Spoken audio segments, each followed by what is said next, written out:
কোটা বিরোধী আন্দোলনকে কেন্দ্র করে বিরূপ পরিস্থিতি তৈরি হওয়ায় চট্টগ্রাম বিশ্ববিদ্যালয়ের প্রক্টরের নির্দেশে শাটল ট্রেন বন্ধ করে দেওয়া হয়েছে।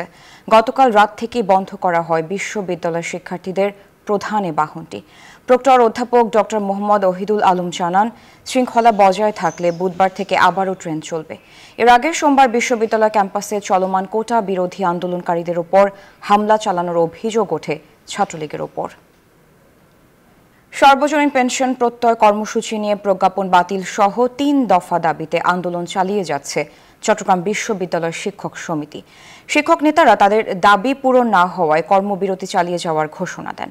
গত ১ জুলাই থেকে পাবলিক বিশ্ববিদ্যালয়ের শিক্ষক ও কর্মকর্তা কর্মচারীরা একযোগে কর্মবিরতি পালন করছেন। ক্লাস, পরীক্ষা ও প্রশাসনিক ভবনেও সব কার্যক্রম বন্ধ রয়েছে।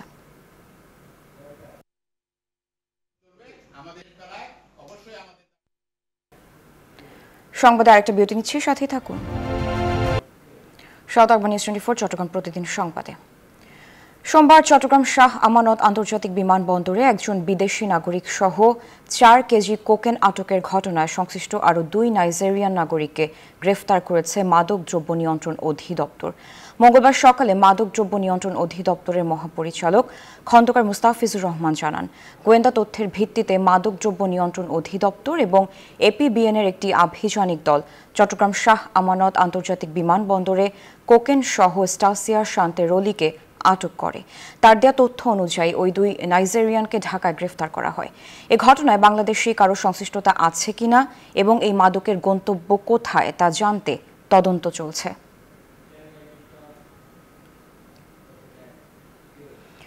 রাঙামাটিতে হঠাৎ বেড়েছে ডায়রিয়ার প্রকোপ। প্রায় প্রতিদিন আক্রান্তের সংখ্যা বাড়ছে। সম্প্রতি টানা বৃষ্টিপাতের পর পাহাড়ি ঢলে নোংরা হয়েছে কাপ্তাই হ্রদের পানি। এতে পানিবাহিত রোগটি ছড়িয়ে পড়েছে হ্রদ তীরবর্তী বাসিন্দাদের মধ্যে।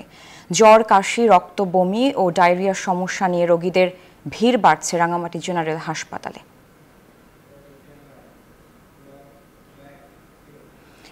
চট্টগ্রামের স্যানিটারি মিস্ত্রি মহিউদ্দিন হত্যার ২ মাস পর হলেও হত্যাকারীকে চিহ্নিত করতে পারেনি পুলিশ। এতে হতাশ মহিউদ্দিনের পরিবার।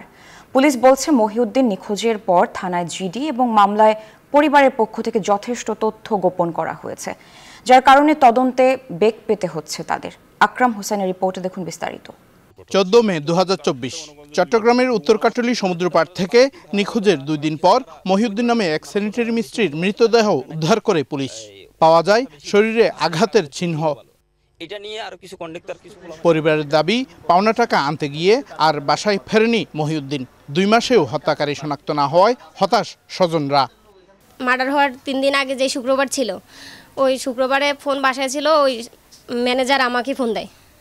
আমি ওনার সাথে কথা বললে উনি আমাকেও হুমকি দেয়। ওরে কয়েকবারই গায়ে হাত তুলছে, টাকা দিবে না এরকম হুমকি দিছে, বলছে কিভাবে নিবি টাকা দেখিস এরকম বলছে। ওইখান থেকে জানতে পারছি যে ওর সাথে ঝামেলাটা। মহিউদ্দিন নিখোঁজের পর মরদেহ উদ্ধারের ঘটনায় তদন্তে অসহযোগিতার অভিযোগ তুলেছে পুলিশ। তাদের দাবি, সব দিক সমান গুরুত্ব দিয়ে তদন্ত চলছে।